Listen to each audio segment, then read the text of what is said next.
Nderuar drejtues e seancës, kolegë të nderuar, para pak javësh ndodhi një ngjarje e rëndë. Një gjyqtar u qellua për vdekje në sallën e gjyqit. Nga ai moment dhe në vazhdim u shpërfaq një ngjarje akoma më e rëndë. Në rrjetet sociale pati një numër jo të vogël reagimesh që u solidarizuan me autorin e krimit. Mbase tani dikush pyet ç'lidhje ka kjo me këtë procedurë shkarkimi të kryetarit të kuvendit, por bëni pak durim. Unë do t'i përgjigjem shkakut të vërtet të kësaj procedure dhe jo pasojës. Shkaku i vërtet nuk jam unë. Nuk është favorizimi i një krau politik kundër një krau tjetër. Vetëm në 2 seancat e fundit, për shembull, maxhoranca ka folur 291 minuta, kundrejt 439 minuta të opozitës, pra 60% të kohës e ka patur opozita. Shkaku që na sjell në këtë procedurë është fryma antagoniste dhe përçarse, nga e cila nuk heqim dot dorë. Nuk është shkelja e rregullores apo kushtetutës.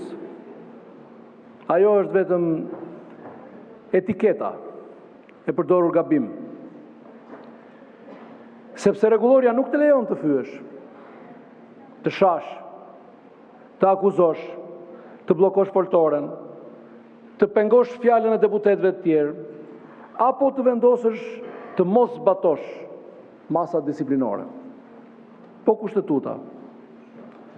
Pak gjasa ka të shqetësohesh për kushtetutën e Republikës, ta respektosh e ta lexosh me kujdes atë.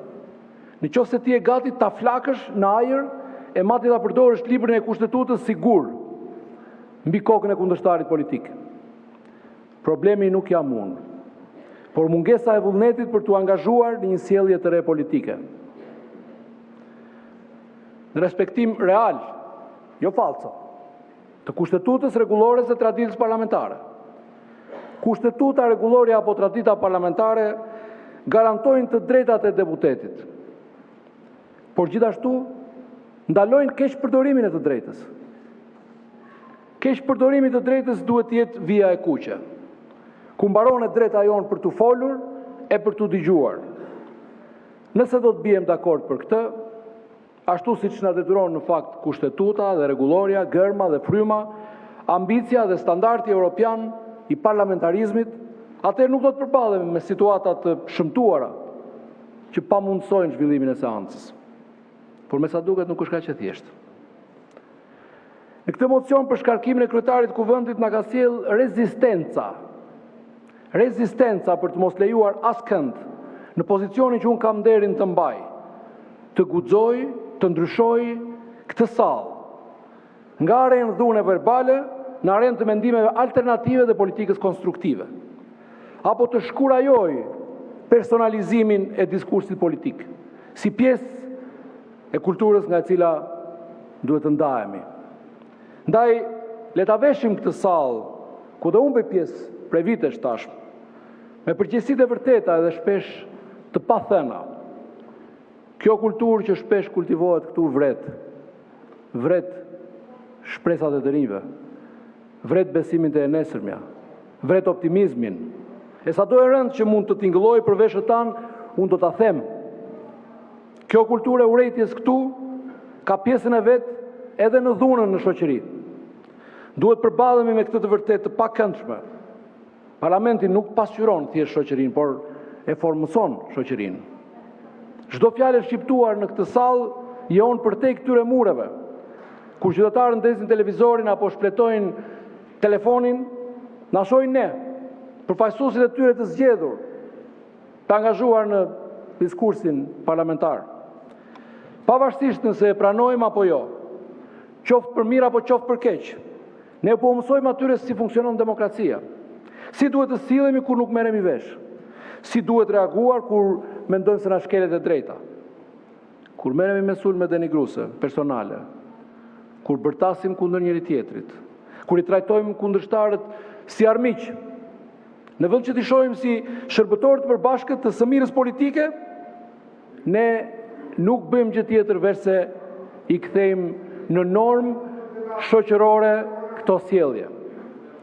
Ne u themi zgjedhësve tanë se kjo është mënyra si duhet veproni kur nuk ju pëlqen mendimi apo vendimi tjetrit. Degradimi i diskursit parlamentar krijon efekt kaskad në gjithë shoqërinë. Kur përdorim gjuhë nxitse, ajo bëhet fjalori i argumenteve të tavolinës së darkës dhe të komenteve në rrjetet sociale. Kur i demonizojmë ata që kanë pikpamje të ndryshme, ne u japim leje fëqinjve të shohin njëri tjetrin me armiqësi. Kur manipulojmë me gjysmë të vërteta, me shpifje, ne gryejmë themelin e përbashkët të fakteve mbi të cilat duhet të qëndrojë debati publik. Incidenca në rritje e gjuhës së urrëties, polarizimi në rritje brenda komuniteteve, vullneti në rënje për t'u angazhuar në dialog përtej ndarjeve politike janë fenomene që nuk dalin në vakum. Ato lulëzojnë në tokën që ne kemi ushqyer me shembullin tonë. E kemi transformuar parlamentin nga një forum demokratik në një arenë lufte. Seancat që kanë degraduar në përplasje fizike, hedhje sendesh apo fjalësh kundër njëri tjetrit, janë në fakt dëshmi e paaftësisë sonë për të shkëputur nga kjo kulturë. Reagimi juaj me këtë mocion është asgjë më shumë se sa përpjekja për ta vendosur kryetarin e kuvendit në presionin e të shkuarës. Pra, të vazhdimit. Unë ju falenderoj që ma jepni mundësinë ta sqaroj edhe një herë. Do të përpiqem e do të bëj gjithçka që kam në dorë, që ky parlament të ngjasojë gjithnjë dhe më tepër një parlament evropian. Natyrisht, jo i vetëm, por me gjithë ata deputet të vjetër apo të rinj, nga të gjithë krahët e politikës, që e kanë vullnetin për të parë drejt të ardhmes së Shqipërisë në Bashkimin Evropian.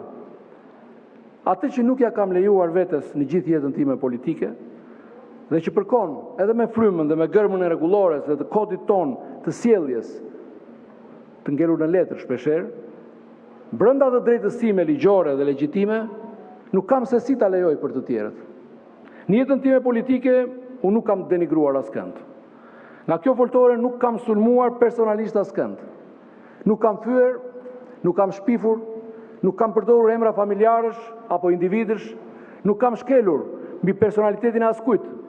Edhe e dini, kam drejtuar 13 fushata politike dhe kam fituar 13 herë. Sepse e besoj që suksesi në politik nuk e ka kusht denigrimin. Nëse kërkoni një lloj tjetër personaliteti, ky nuk jam unë. Dhe sot keni mundësinë të votoni pro shkarkimit. Për te modestisë, unë mendoj se kur kjo sjellje politike, pas sulme personale, të mos quhet dobësi, por të kthehet në normë, atëherë ne do të kemi bërë një hap tjetër më afër Europës. Etika e debatit kërkon që ne të angazhohemi në argumente të fortë, jo në karikatura të dobta. Etika na kërkon të modelojmë përullësi intelektuale, pra pranimin që edhe mund të jemi gabim, që edhe mund të mësojmë nga ata me të cilët nuk bëjmë dakord. Gjua nuk është neutrale.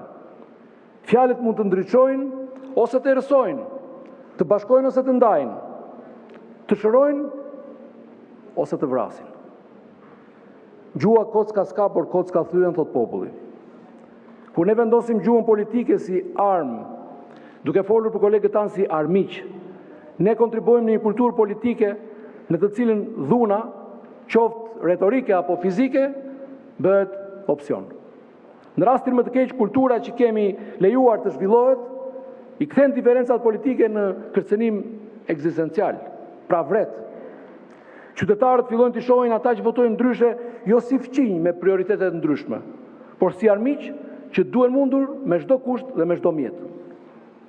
Kur institucionet respektuara si parlamenti modelojnë retorik përqarse dhe armiqësore, këto tendenca vetëm përshpejtohen.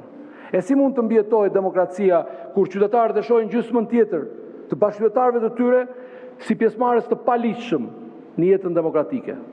E megjithatë, ky është pikërisht botkuptimi që ne kultivojmë kur angazhohemi në retorik ndarse, e kur e trajtojmë kompromisin dhe konsensusin si tradhti.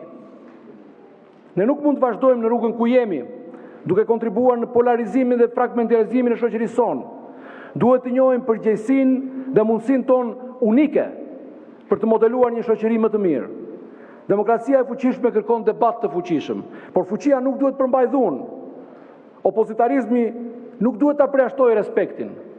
Devotshmëria ndaj partisë nuk duhet të merret dhe të matet me aftësinë për sulme personale.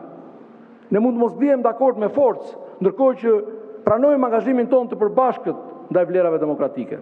Ne mund të kritikojmë ashpër politikat apo projektligjet, ndërkohë që tregojmë mirësjellje ndaj atyre që i propozojnë ato. Ne mund të mbajmë të forta bindjet tona, ndërkohë që mbetemi të hapur për bindjet dhe dëshmitë dhe argumentet. Askush nuk humbi politikisht nga seanca e fundit. Opozita mori kohën që i takon, çdo deputet pavarësisht partisë që përfaqëson, pati mundësi të flasë në çdo pikë të rendit ditës. Institucionet e pavarura patën mundësi të raportojnë e të përgjigjen pyetjeve. Deputetët patën mundësi të bëjnë komentet e tyre mbi përgjigjet. Pra një hapësirë normale politike e demokracisë. Unë ju ftoj të krijojmë së bashku pikërisht këtë mjedis normal, ku debati politik zhvillohet në normalitet dhe në liri të plot, fjalë dhe veprimi politik, për sa kohë që nuk shkel në lirinë e tjetrit. Unë bëj thirrje sot për një ndryshim themelor në kulturën parlamentare, një ndryshim që njeh rolin ton si shembull demokratik dhe pranon peshën ton në çdo përgjegjësi. Faleminderit. Faleminderit.